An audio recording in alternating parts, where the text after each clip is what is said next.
شام کے 5 بجے ہیں۔ السلام علیکم، یہ ریڈیو پاکستان ہے۔ عالیہ کیسر سے خبریں سنیے۔ پہلے اہم خبروں کا خلاصہ۔ وزیر اعظم نے مری میں سیاحوں کی المناک موت پر گہرے دکھ اور افسوس کا اظہار کرتے ہوئے اس واقعے کی انکوائری اور مستقبل میں اس طرح کے واقعات سے بچنے کے لیے سخت قواعد و ضوابط وضع کرنے کی ہدایت کی ہے۔ وزیر اطلاعات نے کہا ہے کہ انتظامیہ کی انتھک کوششوں کے نتیجے میں مری ایکسپریس وے سے برف ہٹا دی گئی ہے اور صورتحال میں بہتری کے لیے سینکڑوں گاڑیوں کا رخ واپس موڑ دیا گیا ہے۔ صدر نے کہا ہے کہ ای اسپورٹس کے فروغ سے ملک میں غیر ملکی سرمایہ کاری راغب کرنے میں مدد ملے گی۔ اور مصر میں جزیرہ نما سینائی میں بین الاقوامی شاہراہ پر ایک حادثے میں کم از کم 16 افراد ہلاک ہو گئے ہیں۔ خبریں تفصیل کے ساتھ۔ وزیر اعظم عمران خان نے مری میں سیاحوں کی المناک موت پر گہرے دکھ اور افسوس کا اظہار کیا ہے۔ آج ایک ٹویٹ میں انہوں نے کہا کہ شدید بارش، برف باری اور موسمی حالات کو مد نظر رکھے بغیر لوگوں کی بڑی تعداد نے مری کا رخ کیا، جس کے لیے ضلعی انتظامیہ بھی تیار نہیں تھی۔ وزیر اعظم نے اس المناک واقعے کی انکوائری اور مستقبل میں اس طرح کی سانحات سے بچنے کے لیے سخت قواعد و ضوابط وضع کرنے کی بھی ہدایت کی ہے۔ وزیر داخلہ شیخ رشید احمد برف باری میں پھنس جانے والے لوگوں کے بچاؤ، انخلاء اور امدادی سرگرمیوں کی نگرانی کے لیے مری پہنچ گئے ہیں۔ ایک ویڈیو پیغام میں انہوں نے کہا کہ مری اور گلیات میں پھنس جانے والے سیاحوں کی مدد کے لیے سول آرمڈ فورسز طلب کر لیے گئے ہیں۔ انہوں نے مقامی لوگوں سے بھی کہا کہ وہ پھنسے ہوئے سیاحوں کی مدد کے لیے آگے آئیں۔ ایک اور ویڈیو پیغام میں وزیر داخلہ نے کہا کہ مری میں برف باری کے نتیجے میں 16 سے 19 اموات ہوئی ہیں۔ شیخ رشید نے کہا کہ ہم نے مری کے تمام راستے کل رات 9 بجے تک کے لیے بند کر دیے ہیں۔ اطلاعات و نشریات کے وزیر چودھری فواد حسین نے لوگوں سے کہا ہے کہ وہ اگلے چند روز کے لیے بالائی علاقوں کی سیر و سیاحت کا پروگرام مؤخر کر دیں۔ آج متعدد ٹویٹس میں انہوں نے کہا کہ باڈیاں اور گلڈنا میں خراب ہونے والی ترسیلی لائنوں کی مرمت کا کام جاری ہے۔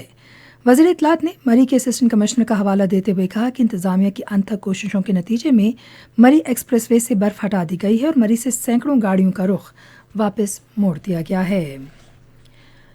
فوج کے جوان اور مقامی انتظامیہ مری میں پھنسے ہوئے سیاحوں کو نکالنے میں مصروف ہیں۔ فوج کے شعبہ اطلاعات عامہ کے مطابق فوجی انجینئرز اور فرنٹیئر ورکس آرگنائزیشن کے حکام بھی بڑی شاہراہیں کھولنے میں مصروف ہیں۔ ISPR نے کہا ہے کہ ٹریفک میں پھنسے ہوئے لوگوں کو کھانے پینے کی اشیاء، چائے اور محفوظ پناہ گاہ سمیت ضروری اشیاء مہیا کی جا رہی ہیں۔ ادھر پاک فوج نے ملٹری کالج مری، جھیگا گلی، آرمی پبلک اسکول گلڈانا اور اسٹیشن سپلائی ڈپو سنی بینک میں بھی 4 امدادی کیمپ قائم کر دیے ہیں۔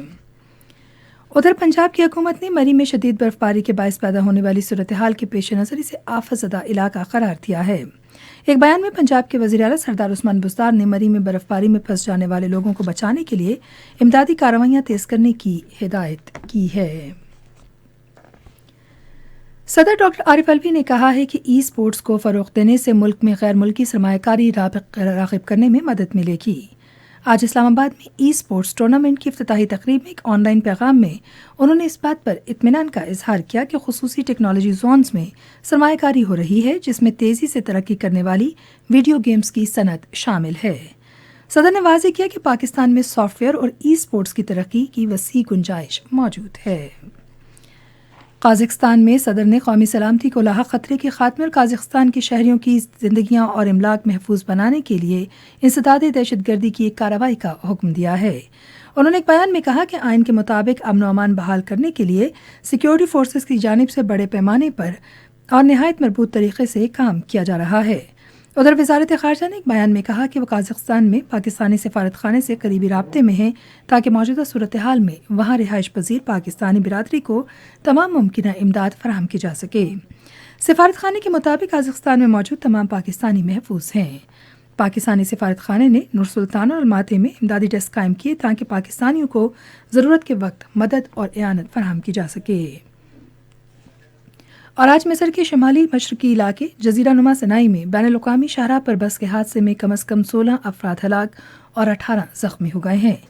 مصر کی وزارت صحت نے ایک بیان میں کہا کہ دھند سے حد نگاہ کم ہونے کے باعث یہ بس جو جنوبی صوبے سنائی جا رہی تھی ایک منی بس سے ٹکرا گئی۔